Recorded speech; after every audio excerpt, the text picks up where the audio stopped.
Aquela noite prometia ser inesquecível. Clara, prestes a ser homenageada, não sabia que o que começou como uma celebração de sua maior conquista rapidamente se tornaria um confronto com a dura realidade do preconceito. A noite começou de forma promissora. O céu estava límpido, sem nuvens, permitindo que as estrelas brilhassem intensamente sobre a cidade, criando um espetáculo que refletia no mar calmo e sereno. O som das ondas quebrando suavemente na areia e o leve aroma salgado da brisa marítima traziam uma sensação de tranquilidade. Era como se o universo conspirasse para que aquela fosse uma noite especial, uma celebração de conquistas, perseverança e resiliência. Porém, mal sabia Clara que, antes do final da noite, uma nova batalha aguardava. Clara não estava apenas sendo reconhecida por sua trajetória pessoal e profissional, mas também pela conquista de um importante prêmio de pesquisa médica. Após anos de dedicação incansável em estudos sobre novas técnicas de regeneração celular, sua pesquisa havia alcançado reconhecimento internacional. O trabalho, que visava tornar tratamentos avançados acessíveis às comunidades mais vulneráveis, revolucionou o campo da medicina regenerativa. Clara não só havia superado as barreiras impostas por uma sociedade que muitas vezes a subestimou por ser mulher e negra, mas também havia se destacado como uma cientista inovadora, comprometida em usar seu conhecimento para transformar vidas. O prêmio representava o ápice de uma carreira construída com sacrifício, resiliência e um profundo desejo de impactar positivamente o mundo ao seu redor. Seus colegas e amigos haviam passado semanas organizando um jantar em sua homenagem, planejando cada detalhe com cuidado e carinho. A escolha do restaurante não foi aleatória. Localizado à beira-mar, o restaurante tinha uma vista panorâmica do oceano, onde o pôr-do-sol lançava uma paleta de cores quentes sobre as águas, criando uma atmosfera mágica. A decoração do local era um primor de sofisticação, com mesas cobertas por toalhas de linho branco, arranjos de flores exóticas em vasos de cristal e velas que dançavam com a leve brisa, projetando sombras suaves nas paredes. No fundo, o som do piano, tocado por um músico talentoso, completava a cena, trazendo uma harmonia envolvente ao ambiente. Clara chegou ao restaurante sentindo-se radiante. O vestido que escolhera para a ocasião, um longo de seda azul, fluía suavemente com cada passo que dava, contrastando com o brilho dos sapatos prateados que usava. O tecido, macio ao toque, parecia acariciar sua pele, aumentando a sensação de que aquela seria uma noite memorável. Ao entrar no salão, foi recebida por uma onda de aplausos, e seus olhos brilharam ao ver todos aqueles que tinham participado de sua jornada. Amigos de longa data, colegas de trabalho e até mesmo pacientes estavam ali para celebrar sua conquista. O salão, iluminado com luzes suaves e acolhedoras, vibrava com a alegria e a gratidão daqueles que haviam sido tocados de alguma forma pelo trabalho incansável de Clara. O aroma dos pratos requintados que circulavam entre as mesas mesclava-se com o perfume das flores que adornavam o local, criando uma experiência sensorial única. Cada detalhe da noite parecia ter sido pensado para homenageá-la, desde a escolha das músicas até a disposição das mesas, que permitia uma interação fluida e íntima entre os convidados. Enquanto observava cada rosto ao redor, Clara sentiu-se tomada por uma profunda sensação de gratidão. Ela se lembrava das noites em claro que passará no laboratório, dos momentos de dúvida e incerteza, e de como, muitas vezes, quase desistira. Agora, vendo seus amigos sorrindo e comemorando ao seu redor, tudo parecia fazer sentido. Os sacrifícios, as horas intermináveis de pesquisa e as frustrações ao longo do caminho eram agora parte de uma narrativa de superação e sucesso. Antes de continuar, lembre-se de se inscrever no canal para não perder os próximos conteúdos. Cada vídeo trará lições inspiradoras como esta história de Clara. O que deveria ser uma noite de celebração foi abruptamente interrompido por um evento inesperado. 2 policiais, vestidos com uniformes impecáveis, adentraram o restaurante de forma abrupta, quebrando o clima sereno que havia se instaurado. O som de suas botas pesadas ressoou no chão de mármore, chamando a atenção de todos os presentes. O salão, antes vibrante e cheio de vida, foi tomado por uma onda de tensão e curiosidade. Os olhares dos clientes se voltaram para os homens que caminhavam com determinação em direção à mesa de Clara. Sem qualquer explicação prévia, os policiais exigiram que Clara apresentasse seus documentos. O silêncio no salão se tornou ensurdecedor. Cada movimento era observado com atenção, e o desconforto pairava no ar como uma nuvem pesada. Clara, embora surpresa e assustada, manteve a calma exterior. Com mãos firmes, entregou sua identificação, mesmo sem entender o porquê daquela abordagem. Os policiais, em vez de devolverem rapidamente os documentos após uma breve análise, pareciam demoradamente procurar algo que justificasse suas suspeitas. A expressão no rosto deles era de desconfiança, como se estivessem convencidos de que Clara não pertencia àquele lugar. O gerente do restaurante, visivelmente incomodado com a situação, tentou intervir, explicando que Clara era uma cliente respeitada e que não havia motivo para aquela abordagem. Mas seus esforços foram ignorados, e os policiais continuaram com sua atitude fria e distante. Conforme o tempo passava, o desconforto que inicialmente estava nos olhares e cochichos tornou-se ainda mais palpável quando os policiais começaram a questionar Clara de forma cada vez mais dura, sem motivo aparente. Um dos policiais, com uma expressão rígida, passou a vasculhar mais detalhadamente o documento de Clara, como se estivesse buscando qualquer justificativa para aquela abordagem. O silêncio do restaurante era perturbador, o clima de celebração dissolvido em segundos. Clara, que até então mantivera sua serenidade, começava a sentir o peso daquela injustiça. Os minutos pareciam horas. O clima era de total tensão. Enquanto esperava que os policiais devolvessem sua identidade, Clara sentiu uma onda de humilhação tomar conta de si. A cada segundo, o olhar dos outros clientes parecia se transformar. Aqueles que aplaudiam sua chegada agora observavam a cena com desconfiança, como se Clara não fosse mais a mulher de sucesso que haviam elogiado, mas uma pessoa suspeita, fora de lugar. O olhar congelado de reprovação a cada canto reforçava o preconceito que Clara tentava, até aquele momento, acreditar que não estava presente naquela situação. Clara sentia a opressão não só nos gestos dos policiais, mas nos olhares inquisidores ao seu redor. A humilhação se materializava em formas sutis, mas dolorosamente presentes. Uma cliente ao longe sussurrava algo para o acompanhante, enquanto apontava discretamente para Clara. O homem com quem ela falava balançava a cabeça negativamente, como se já tivesse um veredito pronto em sua mente. A injustiça do momento começou a pesar mais do que o simples desconforto.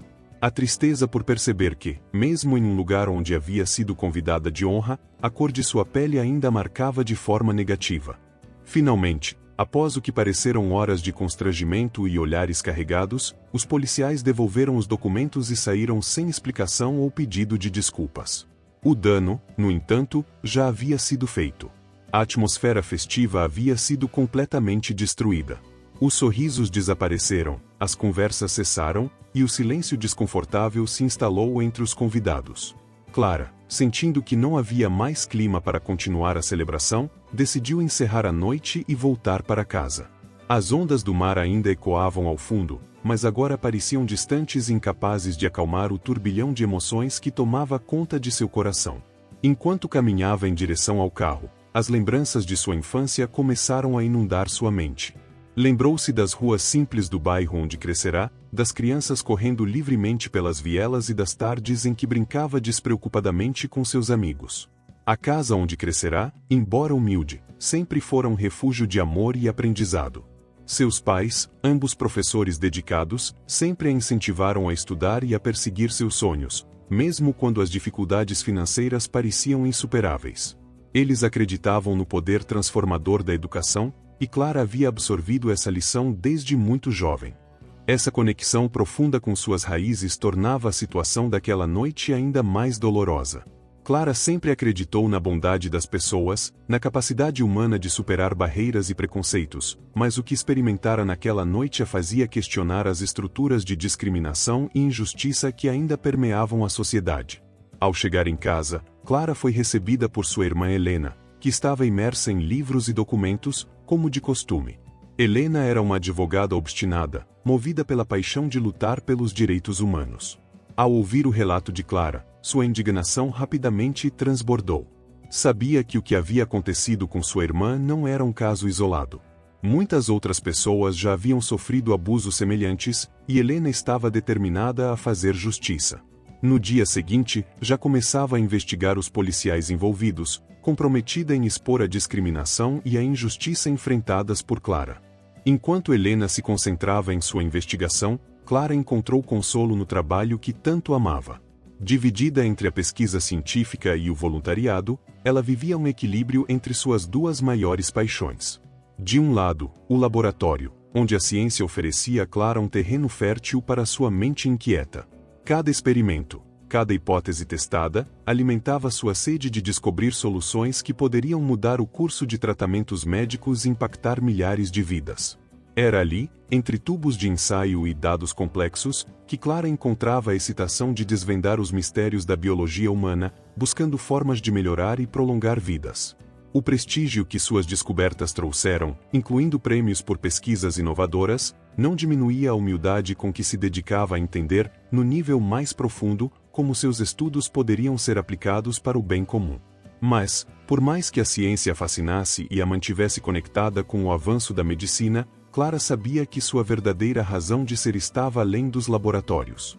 Na clínica comunitária, onde atuava como voluntária, ela sentia um propósito mais tangível e emocional. Enquanto no laboratório os avanços eram graduais e abstratos, na clínica o impacto era imediato e real.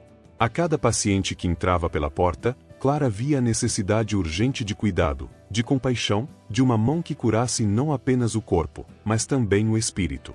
Ali, suas pesquisas tomavam forma humana.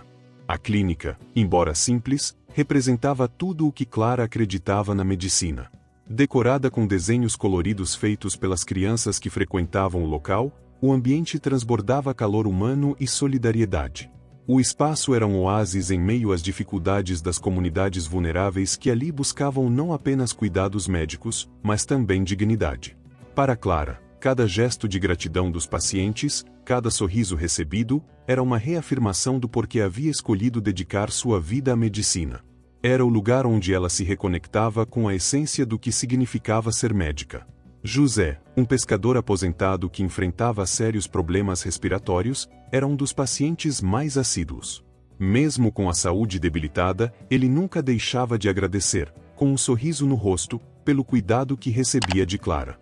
Maria, uma mãe solteira que lutava para criar seus 2 filhos, vinha à clínica em busca de apoio não só para as questões de saúde, mas para encontrar uma rede de acolhimento que a ajudasse a carregar o fardo de sua realidade.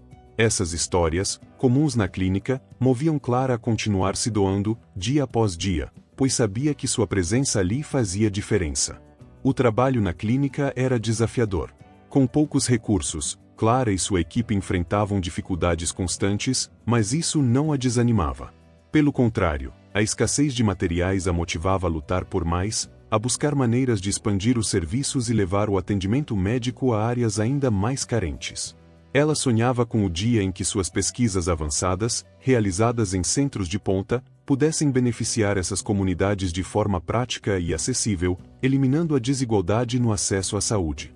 A rotina na clínica era intensa, mas Clara se sentia renovada a cada vez que cruzava suas portas. As risadas das crianças enchiam o ambiente, enquanto as mães trocavam experiências e aguardavam pacientemente suas consultas. Era nesse cenário que Clara se sentia mais realizada.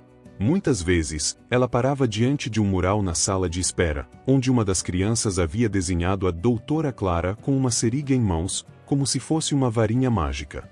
Aquela imagem, embora singela, capturava a essência do impacto que Clara tinha na vida daquelas pessoas. Ela era uma fonte de esperança e cura, alguém em quem podiam confiar plenamente. Em um dia particularmente movimentado na clínica, Clara se preparava para mais um turno quando foi abordada por Ana, uma menina de apenas 8 anos. Ana tinha olhos curiosos, que brilhavam de entusiasmo. Era uma criança encantada com o conhecimento, com sede de aprender. Aproximou-se de Clara de forma tímida, mas com uma curiosidade que não conseguia esconder. Como o corpo sabe que precisa se curar? Perguntou Ana, com a inocência típica da infância. Clara, com um sorriso carinhoso, sentou-se ao lado dela e começou a explicar o básico do sistema imunológico. A conversa com Ana se estendeu por alguns minutos, e Clara sentiu uma profunda conexão com a criança. Lembrou-se de si mesma na infância, com a mesma curiosidade insaciável, sonhando em transformar o mundo ao seu redor. Ana queria ser médica e Clara sentiu uma responsabilidade enorme ao perceber que, de alguma forma, estava moldando o futuro daquela menina. As perguntas de Ana eram simples, mas carregadas de um desejo genuíno de entender o funcionamento do mundo. Para Clara, aquilo era um lembrete de que seu trabalho, além de salvar vidas, plantava sementes de esperança para as futuras gerações. Enquanto isso, Helena, com sua determinação implacável, não descansava. A cada dia, a investigação sobre os policiais envolvidos no incidente no restaurante avançava. Helena descobriu que aqueles policiais tinham um histórico de abusos, não apenas contra Clara, mas contra várias outras pessoas, especialmente indivíduos de grupos marginalizados. Com o passar dos dias, Helena conseguiu reunir depoimentos de outras vítimas, criando um dossiê robusto. Ela sabia que, para que a justiça fosse feita, não bastava apenas expor o caso de Clara. Era preciso mostrar que havia um padrão, uma estrutura de preconceito sistemático que precisava ser derrubada. Decidida a acelerar o processo de justiça, Helena levou o caso à imprensa.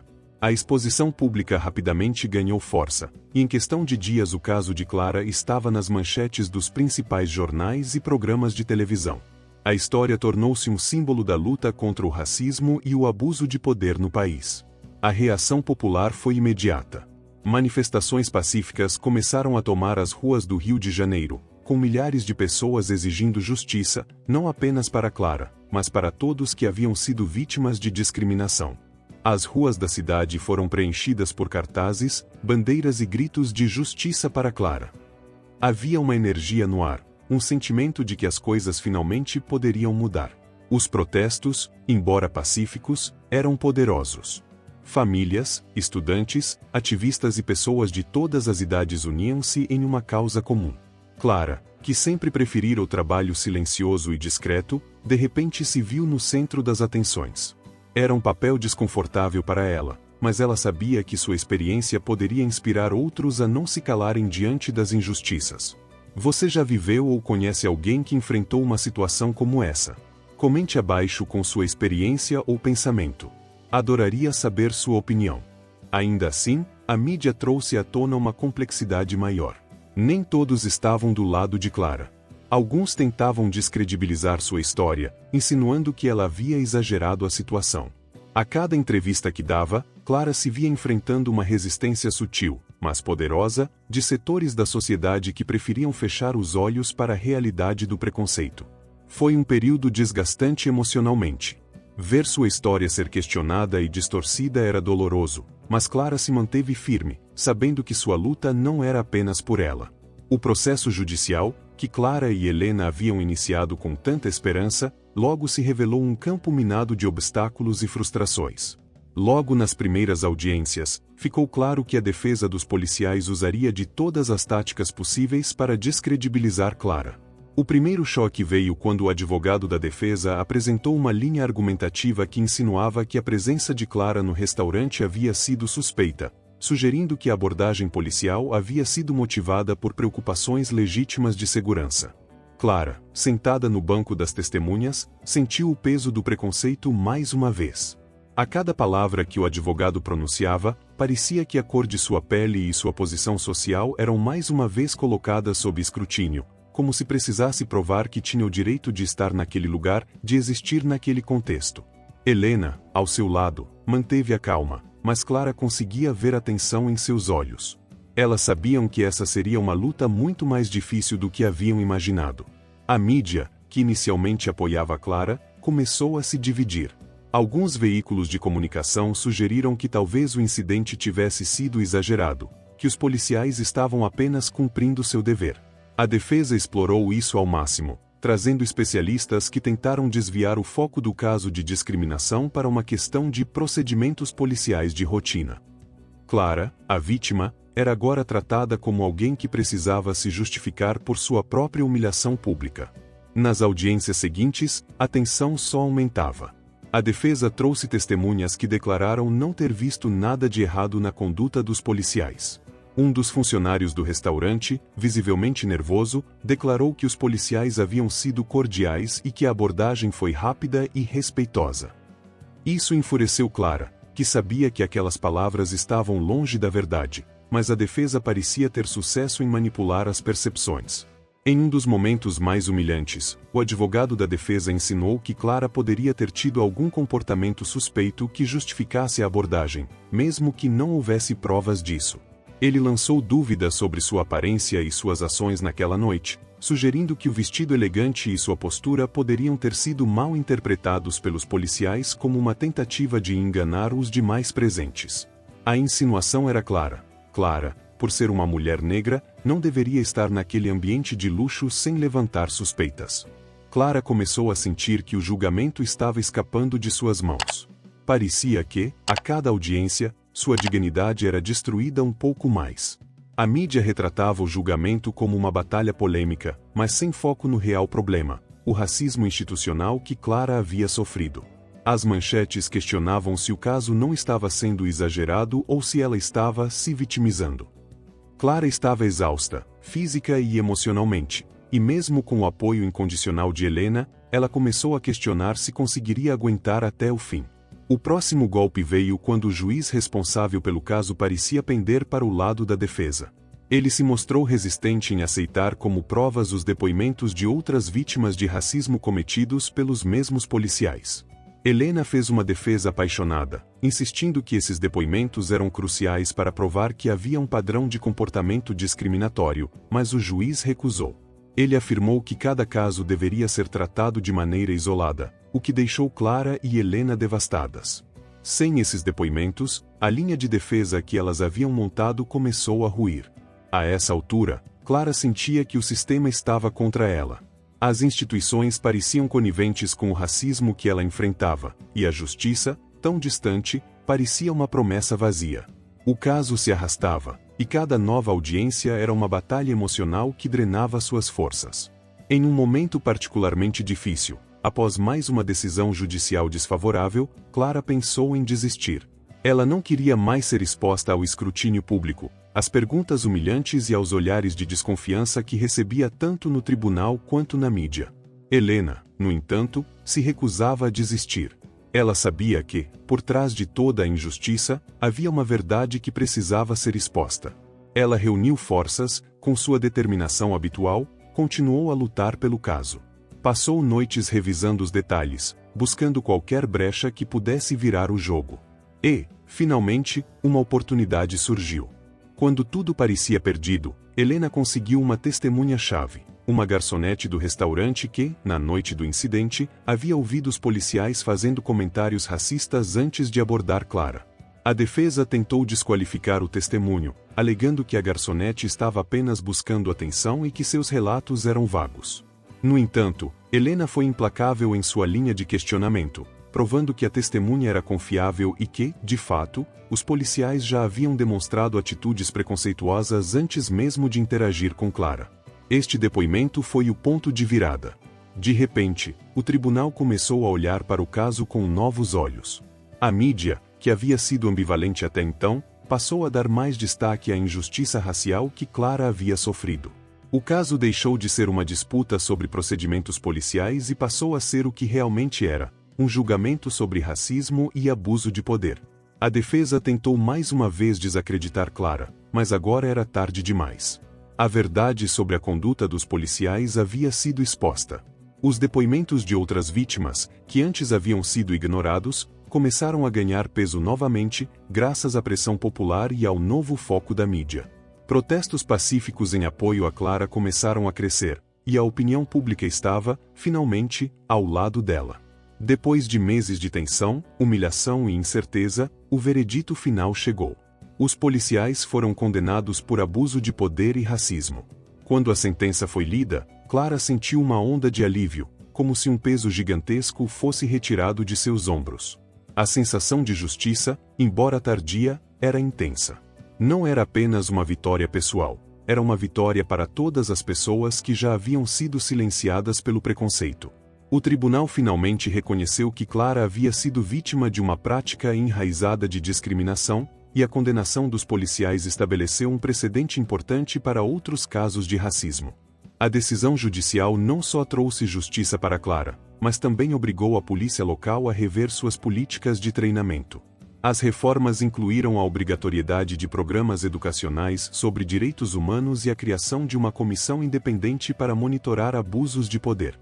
O restaurante, por sua vez, se comprometeu a investir em programas de inclusão e conscientização sobre racismo, tornando-se um símbolo de transformação após o escândalo.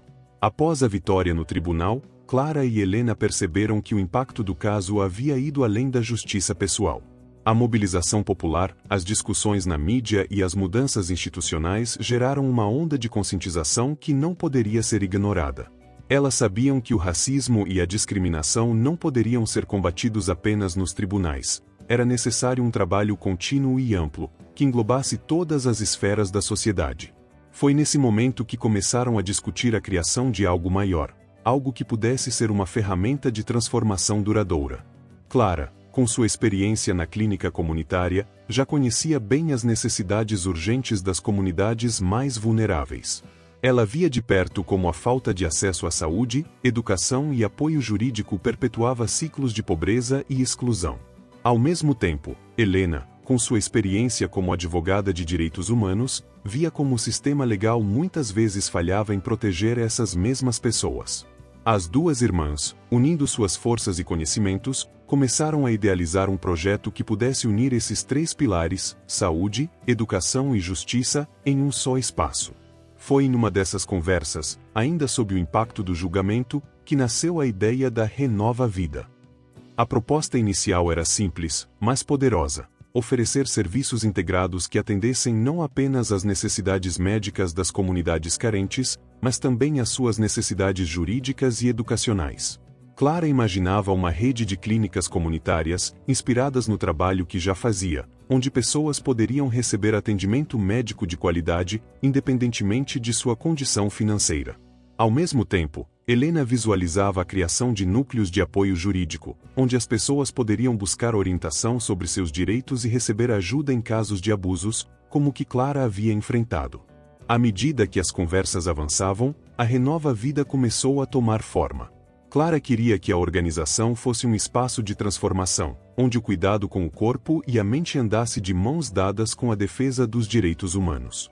Ela sabia que a saúde não era apenas física, era também mental, emocional e social. A criação de programas de educação em saúde, que ensinassem as pessoas a cuidarem de si e de suas famílias, seria um dos pilares da Renova Vida. Clara vislumbrava oficinas, palestras e atividades comunitárias que promovessem o autocuidado e a prevenção de doenças, principalmente em áreas onde o acesso à informação era limitado. Helena, por sua vez, começou a articular parcerias com outras organizações de direitos humanos e advocacia. Ela sabia que, para a Renova Vida ter sucesso, precisaria contar com o apoio de advogados dispostos a oferecer seus serviços pro bono, ajudando pessoas em situações de vulnerabilidade a lutar por seus direitos. Além disso, Helena tinha uma visão clara sobre a necessidade de capacitar as mulheres dessas comunidades. Sabia que a autonomia financeira e o acesso à informação eram ferramentas fundamentais para combater a desigualdade e o preconceito. Assim, começou a desenhar um programa de capacitação profissional voltado especialmente para mulheres em situação de vulnerabilidade, ensinando habilidades que poderiam ajudá-las a conquistar uma renda própria e garantir uma vida mais digna. Com a ideia consolidada, Clara e Helena buscaram apoio. A repercussão do caso judicial fez com que várias instituições, ONGs e até empresários se interessassem pela causa. O financiamento para a primeira unidade da Renova Vida veio rapidamente, e o sonho começou a se materializar. O projeto, que no início parecia um grande desafio, agora tinha vida própria, crescendo além das expectativas das irmãs.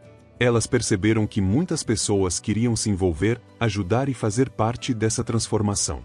Com o tempo, Clara e Helena decidiram que era hora de expandir ainda mais a Renova Vida, a organização que haviam fundado.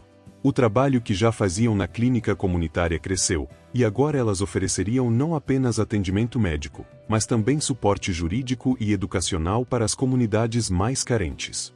Clara introduziu programas de educação em saúde, enquanto Helena liderou iniciativas de capacitação profissional, especialmente voltadas para mulheres em situação de vulnerabilidade. O impacto da Renova Vida foi além do que Clara e Helena poderiam imaginar. Convites para conferências e eventos de direitos humanos começaram a surgir, e ambas passaram a compartilhar suas experiências em outros palcos. Com o tempo, a organização se expandiu para outras regiões do Brasil, posteriormente, para o exterior, levando atendimento médico e suporte jurídico a comunidades marginalizadas em várias partes do mundo. Durante uma dessas conferências internacionais, Clara conheceu Aissa, uma médica queniana que compartilhava da mesma paixão por causas humanitárias. A conexão entre as duas foi instantânea, e logo formaram uma parceria para levar atendimento médico a áreas de conflito na África. Com essa nova expansão, a Renova Vida começou a atuar também em campos de refugiados, onde o apoio médico e psicológico era essencial para as populações afetadas pela guerra e pela pobreza extrema. O trabalho nos campos de refugiados apresentou novos desafios para Clara. As condições eram severas. A falta de recursos, as dificuldades logísticas e as histórias de sofrimento humano eram constantes. Mas cada vida salva, cada pessoa atendida, reforçava em Clara a crença no poder transformador da medicina e do cuidado humano. Ela se viu, mais uma vez, tocando a vida de pessoas que, como ela, enfrentavam as adversidades mais profundas. Enquanto Clara trabalhava incansavelmente ao lado de Aissa, Helena continuava a expandir a parte jurídica da Renova Vida, garantindo que as comunidades mais carentes tivessem acesso à justiça. As histórias de sucesso que vinham dessas comunidades enchiam as duas irmãs de orgulho e satisfação. Elas sabiam que estavam fazendo uma diferença real, não apenas oferecendo ajuda imediata, mas plantando as sementes para um futuro mais justo e igualitário. Anos se passaram, e Clara foi reconhecida em uma cerimônia internacional de direitos humanos. No palco, ao lado de figuras importantes, ela refletiu sobre sua jornada. Lembrou-se das dificuldades que enfrentou, dos preconceitos e dos desafios superados. E foi nesse momento que Ana, agora uma adolescente que havia recentemente passado no vestibular para medicina, subiu ao palco para agradecer a Clara por tudo o que ela havia feito por sua comunidade e por inspirá-la a seguir o mesmo caminho. Com lágrimas nos olhos, Clara abraçou Ana, compreendendo que seu legado ia muito além das conquistas profissionais. Ela havia tocado corações, inspirado vidas e ajudado a construir um futuro mais justo. E você? Já conheceu alguém que impactou sua vida como Clara fez por Ana? Conte-nos nos comentários abaixo, queremos saber como essas histórias o inspiram. A história de Clara e Helena é um testemunho poderoso de que, mesmo diante das adversidades mais profundas, é possível lutar por um mundo mais justo e igualitário. Elas transformaram suas dores em propósito, e com isso iluminaram o caminho para muitos outros. Seus legados, construídos sobre as bases da justiça, da empatia e da determinação, continuariam a inspirar gerações futuras. Obrigado por assistir até o final. Se gostou dessa jornada, não se esqueça de se inscrever no canal e ativar as notificações. Assim, você não perderá nenhum dos próximos conteúdos transformadores.